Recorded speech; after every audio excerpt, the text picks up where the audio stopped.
السلام علیکم دوستو، آج ہم پڑھیں گے کہ لرننگ کیا ہے اور اس کے مختلف ٹائپس کیا ہیں۔ روزمرہ زندگی میں جب ہم لرننگ کا لفظ سنتے ہیں تو ہمارے ذہن میں یہ آتا ہے کہ یہ سیکھنے کا عمل ہوگا۔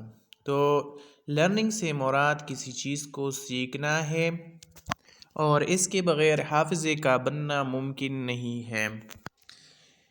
لرننگ کے پروسیس میں ہم کسی چیز کے بارے میں ابتدائی معلومات یعنی پرائمری انفارمیشن حاصل کرتے ہیں جو ہمارے شارٹ ٹرم میموری میں چلی جاتی ہے۔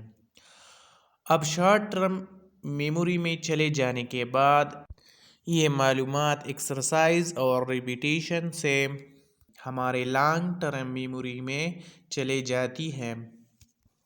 سائیکالوجسٹ ہیلگرٹ کے مطابق لرننگ سے مراد ایک ایسا پروسیس ہے جس میں نئی ایکٹیویٹیز شروع ہو جاتی ہے یا پرانے ایکٹیویٹیز میں چینجز آتے ہیں۔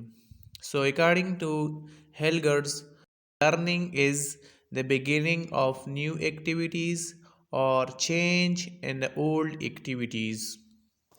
لرننگ کا پروسیس صرف ریڈنگ اور رائٹنگ تک لمیٹڈ نہیں ہے بلکہ اس میں ہر قسم کی ایکٹیویٹیز آتی ہیں۔ ہماری زندگی میں جتنی بھی ایکٹیویٹیز ہم کرتے ہیں تو یہ ایک خاص طریقوں سے ہوتے ہیں اور ان کو ٹائپس آف لرننگ کہتے ہیں۔ مختلف ٹائپس ہے لرننگ کے، مختلف طریقے ہیں جس کے ذریعے ہم لرننگ کرتے ہیں۔ سائیکالوجسٹ کے مطابق 4 مختلف طریقے ہیں جن کے ذریعے ہم سیکھتے ہیں۔ اب 4 ٹائپس کے لرننگ یہ ہیں: آبزرویشنل لرننگ یا learning by modelling, insight learning اور لرننگ تھرو کگنیشن، اور learning by trial and error, اور نمبر 4 پہ ہے لرننگ بائی کنڈیشننگ۔ کسی بھی کام، ہنر یا سرگرمی کو سیکھنے کے لیے ہم یہ 4 طریقے اپناتے ہیں۔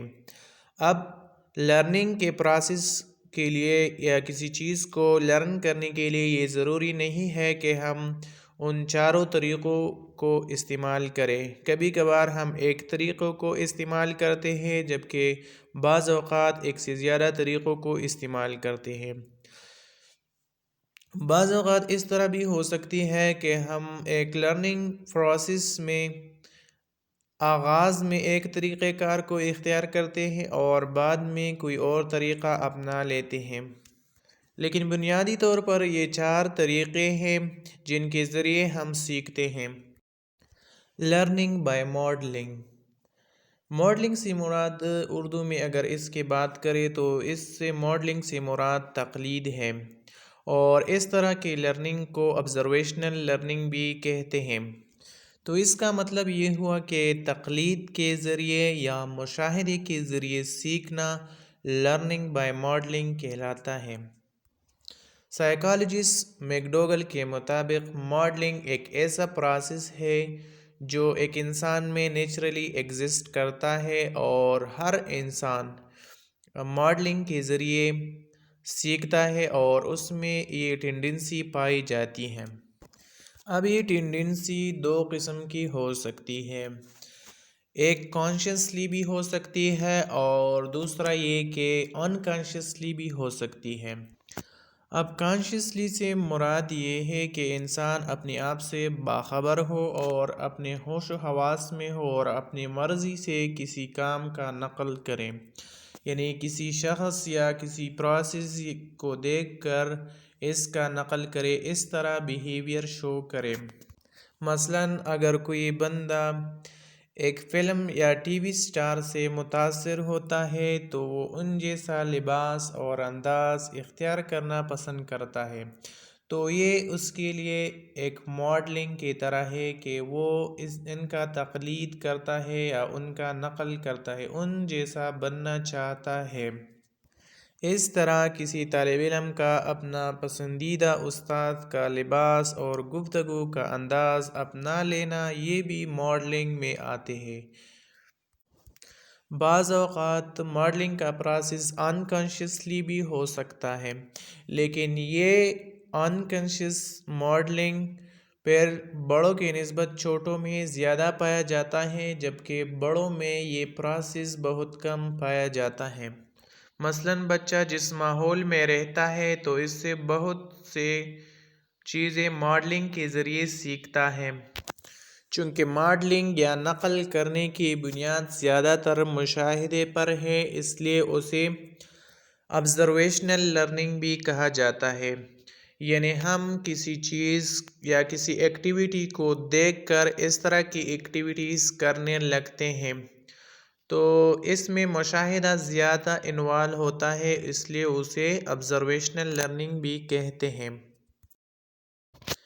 لرننگ تھرو کگنیشن اور انسائٹ لرننگ، یہ دونوں ایک ہی چیزیں ہیں، اور اس طریقہ کار کو گسٹالٹ اسکول آف تھاٹ نے انٹروڈیوس کیا تھا۔ In psychology, the beginning of a new activity or the change in an old activity where receiving information from the environment through intelligence is called insight learning or learning through cognition۔ یعنی psychology میں insight learning سے مراد یہ ہے کہ ذہانت کے ذریعے، intelligence کے ذریعے انوائرمنٹ سے معلومات حاصل کر کے کسی ایکٹیویٹی میں چینج لانا یا کوئی نئی ایکٹیویٹی شروع کرنا، یہ انسائٹ لرننگ کہلاتا ہے۔ یعنی اس طریقہ کار میں انسان اپنی عقل استعمال کرتا ہے اور ماحول کا جائزہ لے کر ماحول کو سمجھتا ہے اور پھر سیکھتا ہے۔ تو یہ طریقہ کار کگنیشن یا لرننگ تھرو انسائٹ کہلاتا ہے۔ انسان کی چھٹی حص عقل ہے، اور چھٹی حص کے ذریعے سیکھنا انسائٹ لرننگ کہلاتا ہے۔ تو جب انسان عقل استعمال کرتا ہے اور اس کے ذریعے سیکھتا ہے تو یہ انسائٹ لرننگ ہوتی ہے۔ According to Gestalt School of Psychology, the whole is more than the sum of its parts۔ ان کا کہنا ہے کہ فرد پہلے سرسری انداز میں ماحول کا جائزہ لیتا ہے، پھر اس کے پارٹس پر غور کر کے اس کی تشریح کرتا ہے۔ تو یہ غور کرنا یہ عقل سے آتی ہے اور اس کو انسائٹ لرننگ بھی کہتے ہیں۔ گیسٹالٹ اسکول آف سائیکالوجی میں کوفکا، کوہلر اور وردیمیر کے نام قابل ذکر ہے۔ انہوں نے گیسٹالٹ اسکول آف سائیکالوجی میں بہت کام کیا ہے۔ کوہلر نے چمپینزی پر اپنے تجربات کیے اور یہ ثابت کیا کہ chimpanzees could use insight learning instead of trial and error to solve the problem۔ تو یہاں پر یہ جاننا ضروری ہے کہ انسائٹ لرننگ میں ٹرائل اور ایرر کی کوئی رول نہیں ہے۔ یاد رہے کہ ٹرائلز کے دو اقسام ہیں، ایک وہ ٹرائل جو فزیکلی ہوتے ہیں وہ فزیکل ٹرائل کہلاتے ہیں، اور ایک وہ ٹرائل جو مینٹلی ہوتے ہیں تو وہ مینٹل ٹرائلز کہلاتے ہیں۔ انسائٹ لرننگ میں فزیکل ٹرائل کا کوئی رول نہیں ہے، بلکہ یہ مینٹل ٹرائلز کو استعمال کر کے اس کے ذریعے پرابلم کو سالو کرتی ہے۔ So it is the solution of problems through mental trials, the trials which occur mentally, and these solutions are learned suddenly۔ For example, a person is in a problem for a period of time and suddenly learns the way to solve it۔ Learning through trials and error۔ Trial کا مطلب ہے struggle یعنی کوشش کرنا، اور error کا مطلب ہے غلطی۔ اس سے مراد ایک ایسا طریقہ کار ہے جس میں کوئی انسان یا جانور سیکھنے کے عمل کے دوران بار بار کوشش کرتا ہے۔ اس دوران اس سے غلطیاں بھی سرزد ہوتی ہے، مگر ریپیٹیشن کی بدولت وہ غلطیوں کو چھوڑتا ہے اور فروٹفل ایکشنز کو ریپیٹ کرتا ہے، اور یہاں تک کہ وہ سیکھ جاتا ہے۔ اس عمل کو learning by trial and error کہتے ہیں۔ ایک انسان یہ طریقہ کار اس وقت استعمال کرتا ہے جب اسے کسی کام کرنے کا علم نہ ہو۔ انسان چند کوششوں کے بعد ٹرائل اینڈ ایرر میتھڈ کو چھوڑ کر انسائٹ لرننگ کو استعمال کرتا ہے۔ یہ طریقہ کار جانوروں کے لیے بہت اہمیت کی حامل ہے کیونکہ جانور ٹرائلز اینڈ ایرر کے ذریعے سیکھتے ہیں۔ مشہور سائیکالوجسٹ تھارنڈائک نے سب سے پہلے ٹرائلز اینڈ ایرر کا طریقہ انٹروڈیوس کروایا۔ اس نے مختلف جانوروں پر تجربات کیے اور خاص طور پر بلی پر یہ تجربہ بہت مشہور ہوا۔ اس نے ایک بھوکی بلی کو پنجرے میں بند کیا۔ وہ یہ دیکھنا چاہتا تھا کہ بلی کتنی دیر میں پنجرے کا لیور دبا کر دروازہ کھولنا سیکھتی ہے۔